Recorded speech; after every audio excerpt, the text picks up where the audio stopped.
বিছানায় শুয়েছিলাম, হঠাৎ করে মনে পড়লো নানি না আজকে মহরমের রোজা রেখেছি। তাই আজকের ইফতারিতে নানিকে একটি মজার রেসিপি বানিয়ে খাওয়াবো। এই তো ফ্রিজ থেকে চিকেনটা বের করে নিলাম। আজ আমি এই চিকেনটা দিয়ে মোমো বানাবো। এই তো চিকেনটা সুন্দর করে ধুয়ে নিয়েছি, এবার এটা কেটে নিব। চিকেনটা যত মিহি হবে মোমোটা তত সুন্দর হবে। এই তো আমার কিমা করা শেষ, এবার এগুলোর মধ্যে মশলা মাখিয়ে নিব।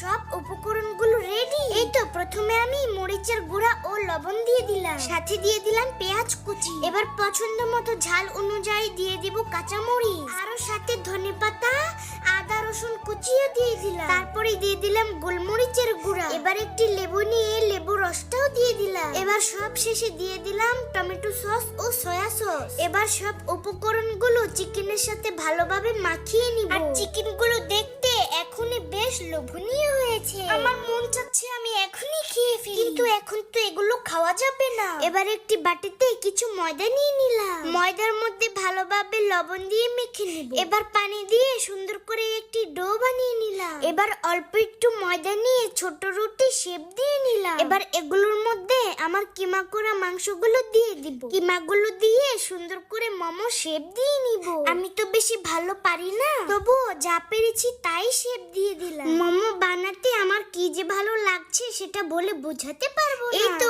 এইভাবেই আমি সবগুলো মোমো বানিয়ে নিলাম। এবার আমি সুন্দর করে মোমোগুলো ভাপ দিয়ে নিব। তার জন্য চুলায় গরম পানিটা বসিয়ে দিলাম। পানিটা গরম হয়ে গেছে, এভাবে আমি একে একে সবগুলো মোমো দিয়ে দিব। একটু ফাঁক ফাঁক করে দিয়ে দিয়েছি, কারণ আমার মোমোগুলো তো ফুলবে। আর এইদিকে দেখি মাগরিবের আজানের সময় হয়ে যাচ্ছে, তাই আমার নানি ভাইয়ের জন্য ইফতারিটা রেডি করে নিব। এই তো এখানে আমি লেবু আর ট্যাং দিয়ে শরবতটা বানিয়ে নিলাম। এবার কিছু ফলও বের করে নিলাম। এবার সুন্দর করে মালটাগুলো, এই তো আমার ফল কাটা শেষ। এবার এগুলো আমি সুন্দর করে টেবিলে সাজিয়ে নিব। এই তো আমার মোমোগুলো সিদ্ধ হয়ে গেছে। ওয়াও, কত সুন্দর হয়েছে।